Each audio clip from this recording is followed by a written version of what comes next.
दोस्तों, एक बार गौतम बुद्ध अपने भिक्षुओं के साथ एक वृक्ष के नीचे बैठ विश्राम कर रहे थे।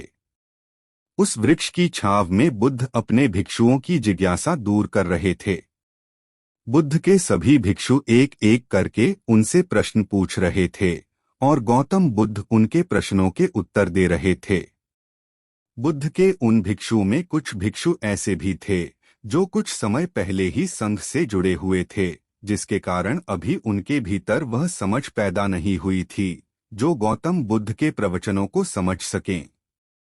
गर्मियों का समय था, सूरज अपने चरम पर था और चारों तरफ धूप ही धूप थी। लेकिन उस वृक्ष के कारण बुद्ध और उनके सभी भिक्षु आराम से छांव में बैठे हुए थे। इतने में ही गौतम बुद्ध के एक भिक्षु की नजर एक बूढ़े व्यक्ति पर पड़ती है जो उस वृक्ष के पास से ही गुजर रहा था। वह भिक्षु उस बूढ़े व्यक्ति को देखकर अचानक से ही हंसने लगता है। उस बूढ़े व्यक्ति की उम्र बहुत ज्यादा हो गई थी, जिसके कारण उसकी कमर मुड़ गई थी।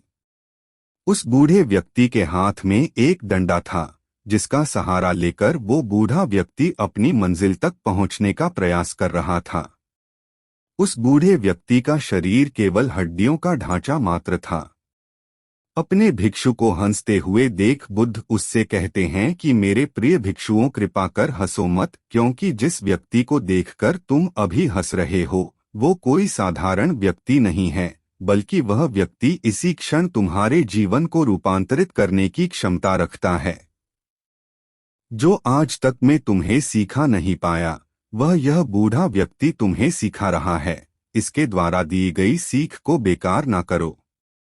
बुद्ध की ये बात सुनकर वह भिक्षु बुद्ध से कहता है कि मुझे क्षमा करे बुद्ध, पर मुझे ये समझ नहीं आ रहा है कि जो एक बूढ़ा व्यक्ति जो खुद अपने शरीर और अपनी बीमारियों से लाचार है, वो मुझे क्या सिखा सकता है। फिर बुद्ध उस भिक्षु से कहते हैं कि ये बूढ़ा व्यक्ति तुम्हें तुम्हारा भविष्य दिखा रहा है। जिस बुढ़ापे को और लाचारी को देखकर तुम अभी हंस रहे हो, वो बुढ़ापा और लाचारी तुम्हारे जीवन में भी आने वाली है। वह बूढ़ा व्यक्ति तुमसे कह रहा है कि अभी समय है, इस स्वस्थ शरीर का अच्छे कर्म करने के लिए उपयोग करो। अगर तुम्हारा ये स्वस्थ शरीर तुम्हारे हाथ से निकल गया तो फिर से वापस नहीं आएगा। और अभी तुम्हारा ये शरीर सही से काम कर रहा है, जैसे कि तुम्हारे हाथ, पैर, आंख, कान और ये सभी चीजें सही से काम कर रही हैं। क्या यह छोटी बात है? और क्या तुम इसे मामूली सी बात समझ रहे हो? यह घटना कोई साधारण घटना नहीं थी जो अभी तुम्हारे साथ घटी, और ये घटना तुम्हारे जीवन को बदलने की क्षमता रखती है। ठीक इसी तरह की घटना ने मेरा जीवन बदला था और इस तरह की घटना के कारण ही मैं आज बुद्ध हूँ। फिर वह भिक्षु बुद्ध से कहता है कि क्षमा करें बुद्ध, परंतु मेरे मन में यह विचार ही नहीं आया कि मैं उस बूढ़े व्यक्ति से कुछ सीख सकता हूँ। उसे देखकर केवल मुझे हंसी आ गई।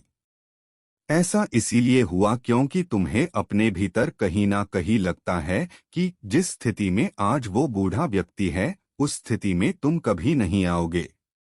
जिस बुढ़ापे का और लाचारी का सामना आज वो बूढ़ा व्यक्ति कर रहा है, तुम्हें लगता है कि उसका सामना तुम कभी नहीं करोगे, इसीलिए तुम उस बूढ़े व्यक्ति को देखकर हंस पाए। तुमने सच्चाई को नजरअंदाज कर दिया। अगर तुम सच्चाई को देख लेते तो चाहकर भी अपने आंखों के आंसुओं को नहीं रोक पाते, परंतु तुमने सत्य को अनदेखा कर दिया और तुम बहुत बड़ी संभावना से चूक गए।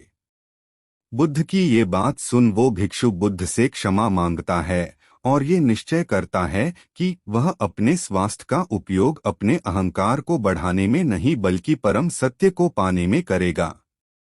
दोस्तों, जो लोग इस कहानी को पढ़ रहे हैं, हो सकता है कि आप बड़ी बड़ी समस्याओं में हो या हो सकता है कि आप परेशानियों में हो, लेकिन फिर भी एक बात को हमेशा ध्यान में रखना है कि जब तक आपका स्वास्थ्य ठीक है तब तक आप किसी भी बड़ी से बड़ी समस्या से बाहर आ सकते हैं। दोस्तों, इसीलिए बुद्ध ने कहा है कि हमारा स्वास्थ्य हमारा सबसे बड़ा उपहार है जो हमें इस सृष्टि से मिला हुआ है, इसीलिए इसका उपयोग सही से करें। दोस्तों, आपको यह गौतम बुद्ध की शिक्षाप्रद कहानी कैसी लगी, कृपया हमें नीचे कमेंट बॉक्स में कमेंट करके जरूर बताएं।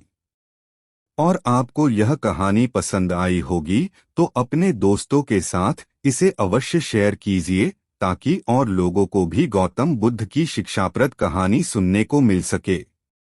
और हमारा चैनल सब्सक्राइब जरूर करें। धन्यवाद। अच्छा और बुरा व्यक्ति की प्रवृत्ति है, लेकिन सवाल यह है कि क्यों और कैसे कोई व्यक्ति अच्छा या फिर बुरा बन जाता है। वहीं इससे भी जरूरी चीज यह है कि अच्छा इंसान कैसे बने।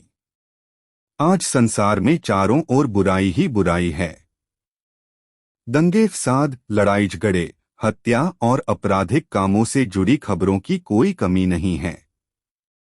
इसका कारण है इंसान का बुरा बनना। जब इंसान की प्रवृत्ति बुरी हो जाती है तो संसार भी बुराइयों से भर जाता है। गौतम बुद्ध की इस कहानी से जानेंगे क्यों कोई व्यक्ति बुरा बन जाता है और बुरे काम करने लगता है। साथ ही इस कहानी में जानेंगे कैसे बने अच्छा इंसान। एक गांव में एक शातिर चोर रहता था। पूरा गांव उस चोर के बारे में जानता था, लेकिन इसके बावजूद भी कोई उसे पकड़ नहीं पाया। उस शातिर चोर ने अपना संपूर्ण जीवन चोरी करने में लगा दिया। इतना ही नहीं, आसपास के गांव और नगर में भी उसकी बराबरी का कोई चोर नहीं था। चोर का एक बेटा था जिसे वह अपनी तरह ही शातिर चोर बनाना चाहता था। इसलिए वह अपने बेटे से हमेशा कहता था कि कभी किसी साधु या सन्यासी के उपदेश को मत सुनना। यदि कोई कुछ कहे भी तो अपने कान बंद कर वहां से भाग जाना। बचपन से ही उसका बेटा अपने पिता से इन्हीं बातों को सुनता आ रहा था, जिस कारण ये बातें उसके मन में बैठ गई थी। ऐसे में बड़े होकर बेटा भी अपने पिता की तरह शातिर चोर बन गया। एक दिन उसे बड़ा लालच आया और वह राजा के महल में चोरी करने के उद्देश्य से जाने लगा। तभी रास्ते में लोगों की भीड़ नजर आई। चोर ने देखा कि लोग एक सन्यासी के चरणों में गिरकर उनका आशीर्वाद ले रहे हैं। वो सन्यासी गौतम बुद्ध थे। चोर साधु सन्यासी से दूर रहता था क्योंकि उसे अपने पिता से यही सीख मिली थी। लेकिन भगवान बुद्ध को देख वह उनकी ओर आकर्षित हो गया। इसका कारण यह है कि पहली बार उसे किसी तेजस्वी व्यक्ति के दर्शन हुए थे। अचानक उसे पिता की बात याद आ जाती है कि साधु सन्यासियों से दूर रहना चाहिए। चोर असमंजस में रहता है कि वह सन्यासी के पास जाए या चोरी करने के लिए आगे बढ़ जाए।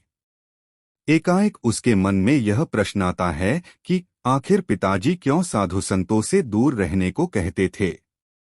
इसका उत्तर जानने के लिए चोर भी लोगों के बीच बैठ जाता है और भगवान बुद्ध के उपदेश सुनने लगता है। बुद्ध लोगों को झूठ बोलने की व्यर्थता और विश्वासघात के बारे में बताते हैं। उपदेश समाप्त होने के बाद सभी लोग अपने घर लौट जाते हैं और चोर भी चोरी करने के लिए महल की तरफ निकल जाता है। लेकिन पूरे रास्ते वह यही सोचता रहता है कि क्यों न एक बार उस सन्यासी के उपदेश में कही बातों को मानकर देखा जाए। इस तरह से वह चोरी करने के लिए महल की दीवार से कूदने के बजाय महल के द्वार से अंदर जाता है। उसे देख महल के द्वारपाल उसे रोकते हैं और भीतर जाने का कारण पूछते हैं। चोर कहता है, मैं चोर हूं और महल में चोरी करने जा रहा हूं। द्वारपाल उसकी बातें सुनकर हंसने लगते हैं और कहते हैं, जरूर यह महल का सेवक या नौकर होगा और हमसे मजाक कर रहा है। यह सोचकर वे उसे महल के अंदर जाने दे देते हैं। महल जाने के बाद चोर खजाना रखे तिजोरी के पास पहुंच जाता है और तिजोरी को तोड़कर धन और आभूषण को पोटली में भरकर भागने लगता है। तभी उसकी नजर महल के रसोई पर पड़ती है। रात होने के कारण सभी सो रहे होते हैं और रसोई में कोई नहीं रहता है। चोर को जोर की भूख लगी थी, इसीलिए वह रसोई में जाकर पेट भर खाना खा लेता है। इसके बाद चोर वहां से जाने लगता है। तभी उसे बुद्ध के उपदेश में सुनी दूसरी बात याद आती है कि जिसका नमक खाया है उसके साथ कभी भी विश्वासघात नहीं करना चाहिए। चोर सोचता है, मैंने इस महल का नमक खाया है, ऐसे में इनका धन चोरी कर मैं इनके साथ विश्वासघात करूंगा। इसीलिए चोर चुराए हुए धन को रसोई में ही छोड़कर जाने लगता है।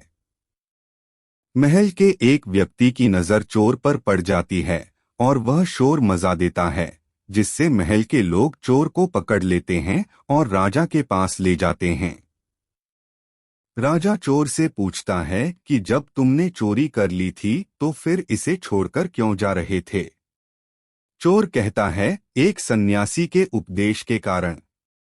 चोर की बात से राजा प्रभावित होते हैं और उससे कहते हैं, अगर तुमने ऐसे उपदेश बचपन से ही सुने होते तो तुम कभी चोर बनते ही नहीं। इतना कहकर राजा ने उसे कोई सजा नहीं और छोड़ दिया। लेकिन राजा ने उससे कहा कि एक बात याद रखना, सही संगत और सही उपदेश से ही व्यक्ति अच्छा इंसान बनता है। बचपन से ही गलत संगत और गलत उपदेश मिलने के कारण वह बुरा व्यक्ति बन जाता है। संगत और उपदेश व्यक्ति का जीवन बदल देते हैं।